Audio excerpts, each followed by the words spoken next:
কোরআন হাদিস উলামায়ে কেরামদের থেকে পড়ছি, কোরআনে যেটা আছে, হাদিসে যেটা আছে, ওইটা আপনাদেরকে শোনাইবো যদি আপনারা মন দিয়ে শোনেন। শুনবেন তো ইনশাআল্লাহ? ইনশাআল্লাহ। আমি কোরআন থেকে যে ছোট্ট সূরা তেলাওয়াত করেছি, ওই ছোট্ট সূরার শুরুতেই ওয়াল আসর, আল্লাহ রাব্বুল আলামিন সময়ের কসম খাইছে। কিসের কসম? সময়ের। আরো জোরে বলেন। সময়ের। সময়টা কসম কেন খাইলেন আল্লাহ? বুঝতে হবে সময়ের বড় দাম। সময়ের বড় কি দাম। আরো জোরে বলেন। দাম। সময়ের বড় দাম। কেমন দাম? যেই বান্দা পৃথিবীর মধ্যে, সে রাজনীতির ময়দানে হোক, সে ঘরের কাজে হোক, মসজিদের উন্নয়নের কাজে হোক, নিজের জীবন গঠনে হোক, সময়কে যে যে স্থান থেকে কাজে লাগাইছে, আল্লাহ রাব্বুল আলামিন তাকে সেই স্থান থেকেই সফল করে দিয়েছেন। ঠিক কি না? আল্লাহ তাআলা বললেন ওয়াল আসরি, সময়ের কসম। ও দুনিয়ার মানুষ, সময়টার বড় আমি আল্লাহর কাছে দাম। পৃথিবীর মধ্যে সবচাইতে একজন বড় মুফাসসির, যিনি তাফসীরে কাবির লিখছে, তার নাম হলো আল্লামা রাজি রাহমাতুল্লাহি আলাইহি। তাফসীরে কাবির লিখছে পৃথিবীর মধ্যে সবচেয়ে বড় তাফসীর গ্রন্থ। উনি বলেন এই ওয়াল আসরের তাফসীর আমি সাধারণ একটা মানুষের থেকে পেয়ে গেলাম। ওই আল্লাহর বান্দা বলতেছেন, আমি একবার বাজারে গেলাম, বাজারে যাওয়ার পর দেখি এক বরফ বিক্রেতা বরফ বেচতেছে। বরফ বিক্রেতা বলতেছে, হাই হাই, আমার মূলধন শেষ হয়ে গেল, আমার মূলধন শেষ হয়ে গেল। এমন কে উদাসীন ব্যক্তি আছো, এমন কে উদার্ত ব্যক্তি আছো যে আমার প্রতি একটু দয়া করিয়া মায়া করিয়া আমার মূলধনটারে কিনিয়ে নিয়ে আমাকে মূলধনটা ফেরত দিবা। কারণ আমার যদি এই বরফ বিক্রি হয়ে না হয়, আমার বরফ যদি গলিয়া যায়, আমার মূলধন নষ্ট হয়ে যাবে। কে আছো, আমার এই সম্পদটা, আমার মূলধনটা একটু কিনিয়ে নিবা। এই সামান্য বিষয় থেকে সে শিক্ষা পেয়ে গেল, ওয়াল আসরের তাফসীর করে ফেলাইছে। তাফসীরে কাবিরের ভিতরে লেখছেন, এই আসরের মাধ্যম হলো বান্দার জন্য, পৃথিবীর মানুষের জন্য এটা একটা মূলধন। এটা হলো বান্দার জন্য একটা বরফের মতো।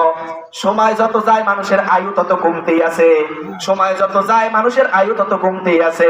কোন বান্দা যদি বরফ বিক্রেতার মতো বসে থাকে, উদাসীন হয়ে থাকে, দুনিয়ার কাজে কর্মে ব্যস্ত হয়ে থাকে, ওই বরফ যেমন গলিয়া গলিয়া শেষ হয়ে গেল, ওই বান্দার জিন্দেগি থেকেও সময় শেষ হয়ে যাবে। ওই বরফ গলিয়াও যেমন বান্দা কোনো লাভবান হইল না। আমার আল্লাহ বলে, বান্দা তোমাকে জীবনটা দিছি আমার ইবাদত করার জন্য, তুমি আমার ইবাদত না করিয়া উদাসীনতায় কাটাইলা। তুমি কেমন যেন বরফ বিক্রেতার মতো তোমার জীবনটাকে বেফলেই কাটাইয়া দিলা।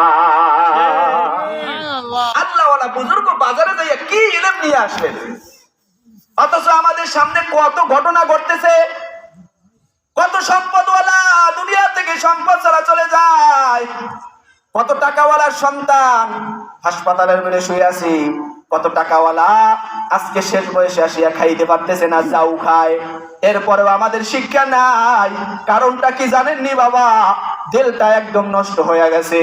গুনাহ করতে করতে দিলের ভিতরে এমন ভাবে ময়লা পয়দা হইছে, ময়লা হইতে হইতে আল্লাহর ভয়, আল্লাহর মোহাব্বত অন্তরের ভিতরে আর আসতেছে না। কোটি টাকার মালিক দেখো, অভাব হয় না দূর, গরিব ঘুমায় আরাম করে মনটা বাহাদুর। ফেরাউনের লাশটা দেখো মিশর জাদু ঘরে, খায় না মাটি, খায় না মাটি, পোকা মাছি সবাই ঘৃণা করে।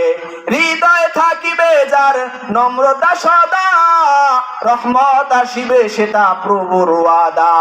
বড়র বড়াই করলে সেটা রহমত আসবে না, নিজেকে নিজে ছোট মনে করিও সদা।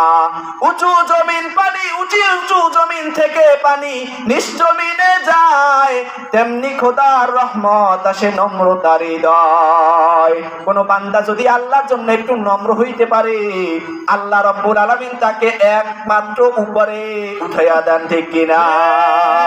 বলেন নবী সাল্লাল্লাহু আলাইহি ওয়াসাল্লাম, মান তাওয়াযা লিল্লাহ রাফাহুল্লাহ।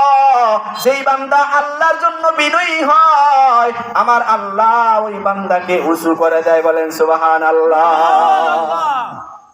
এই জন্য সময়ের দাম যারাই দিছে তাদেরকে আল্লাহ শ্রেষ্ঠত্ব দান করে দিয়েছেন।